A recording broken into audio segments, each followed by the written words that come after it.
After the big bang theory, now the formation of solar system. Solar system के formation पे nebular hypothesis I can't की। According to this hypothesis क्या था कि solar system, उन्होंने कहा कि सोलर सिस्टम जो है वो एक लार्ज गैस जाइंट से बना, और उस लार्ज गैस जाइंट को उन्होंने नेबुला नाम दिया। उसके अंदर हाइड्रोजन और हीलियम का कंटेंट था। ठीक है, उन्होंने कहा कि इसी गैसेस की वजह से सन बने, सारे डस्ट पार्टिकल से अर्थ बनी। ठीक है, under the influence of gravity सारे डस्ट पार्टिकल सेंटर में आने लगे, जिससे कि कोर का फॉर्मेशन हुआ, अर्थ के कोर का फॉर्मेशन हुआ, फिर एक्सपेंशन हुआ यूनिवर्स का। एंड देन जो राउंड शेप थी नेबुले की, वो धीरे धीरे करके डिस्क शेप लेने लगी, like that of the galaxy. Disc shape लेने लगी, और वो डिस्क शेप जो थी वो अराउंड मूव करने लगे, and then the further formation took place. तो पढ़ते हैं लाइन टू लाइन इस नेबुलर हाइपोथेसिस में क्या है। It is also one of the important hypothesis. Please make sure आप इसको बहुत अच्छे से प्रिपेयर करें। According to this idea, Kant states that the origin of the solar system could be traced to a rotating cloud of gas, hydrogen and helium and fine dust called नेबुले।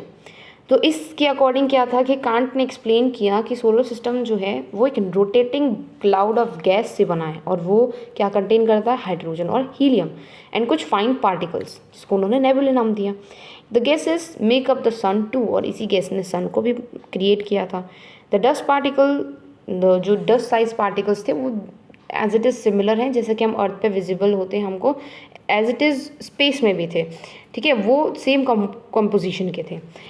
Under the force of the gravity, जो diffused cloud था, ठीक है, जो rotate हो रहा था, slowly rotate हो रहा था, उसका रोटेशन फास्ट होने लगा। Under the force of gravity rotation increase हुआ, रोटेशन स्पीड जो थी वो इंक्रीज हो गई। And as the expansion and the cooling of universe continued, the stars and the galaxies begin to form.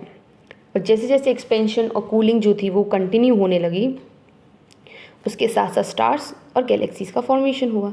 The huge rotating cloud of gas contracted and flattened to form a disc of gas and dust in the Milky Way galaxy, where in the sun later formed in the centre and eddies gathered up material to form the planets.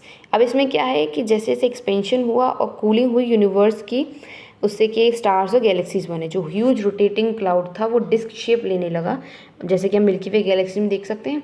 तो वो disc shape लेने लगा, और उसी की वजह से क्या हुआ कि सन का फॉर्मेशन हुआ, एंड फिर फर्दर मटेरियल्स जो थे वो आपस में मिलके प्लैनेट्स का फॉर्मेशन करने लगे। The matter began drifting towards the center under the influence of the gravitational pull. This drifting leads to the accumulation of the matter towards the center of the disk to form an object referred to as a protosun or a primitive sun. अब जो matter था, जो spread था, वो under the force of gravity centre में आने लगा, एक जगह एक्यूमुलेट होने लगा, जिसकी वजह से कोर पार्ट बना किसका, प्रिमिटिव सन का। यहाँ प्रिमिटिव सन क्यों यूज़ कर रहे हैं, क्योंकि हमारा ये प्रीवियस सन था, ये अभी हमारा जो एट प्रेजेंट सन है वो नहीं है, बट प्रीवियस सन है। अभी इस सन से प्लैनेट्स भी निकलेंगे, इसीलिए इसको प्रिमिटिव सन नाम दिया। तो ये प्रिमिटिव सन बना, ठीक है, from which the present sun has evolved. Now the protosun has become dense and hot with the compression. Compressed होते होते under the force of the gravity वो गर्म होने लगा और डेंस होने लगा, ठीक है। And with the continued compression, जैसे जैसे कंप्रेशन इंक्रीज हुआ, जो इंटरनल टेम्परेचर था प्रोटोसन का वो इतना बढ़ गया कि उसके अंदर की जो गर्माहट थी उसको अपनी खुद की एनर्जी क्रिएट करने की कोशिश करने लगी, ठीक है। तो the internal temperature of the protosun rose to 1,000,000 of degrees due to the contraction until it started generating its own energy. जब तक उसने अपनी खुद की एनर्जी जनरेट करनी स्टार्ट नहीं कर दी तो कॉन्ट्रैक्शन चलता रहा, और फिर लेटर ऑन उसने अपनी खुद की एनर्जी क्रिएट करनी स्टार्ट कर दी with the help of nuclear fusion, जो कि हम हाइड्रोजन बॉम्ब्स में देख सकते हैं, जो कि आज के हमारे प्रेजेंट डे सन में भी होता है न्यूक्लियर फ्यूजन। आगे बढ़ते हैं। The nebula from which the solar system is suppose to have been formed, starting collapsing, the core formation took place, later the planets are formed। जो नेबुला था जिससे कि सोलर सिस्टम बना, जैसा हम ऐसा नेबुले मानते हैं, ये जो कांट है वो मानते हैं कि सोलर सिस्टम जो है वो बना, वो आपस में कोलैप्स होने लगे, मतलब कि टकराने लगे, और कोर का फॉर्मेशन हुआ जिससे आगे प्लैनेट्स का फॉर्मेशन हुआ। जैसे जैसे प्लैनेट्स बने वो अपनी अपनी एक्सिस पे रोटेट करने लगे और अराउंड द सन भी रिवॉल्व करने लगे, and the other orbits further form developed in a different way. सब अपने अपने अलग अलग वे में बने। सारे प्लैनेट्स जो हैं वो एक ही सोर्स से बने हैं, बट उनको जो डिफ़र करता है वो उनका कंपोजिशन करता है। जैसा कि प्रीवियस वीडियो में मैंने आपको एक्सप्लेन किया था कि जो इनर प्लैनेट्स होते हैं वो रॉकी मटेरियल कंटेन करते हैं, उनमें रॉक मासेस ज़्यादा होते हैं, और जो लास्ट के आउटर प्लैनेट्स होते हैं जिनको गैस जाइंट्स कहते हैं, उनमें मेनली बहुत सारी गैसेस होती हैं, मोस्टली कंटेन हाइड्रोजन, है ना, हीलियम गैस। तो ये उनको डिफ़र करता है इन देयर कंपोजिशन।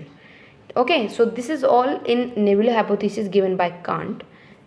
तो ये बहुत इंपॉर्टेंट है point, exam point of view से आप इसे अच्छे से कर लीजिएगा। ठीक है, तो this is all for today's video. Next हम अगली वीडियो में ओरिजिन ऑफ अर्थ के बारे में पढ़ेंगे। Thank you for watching this video.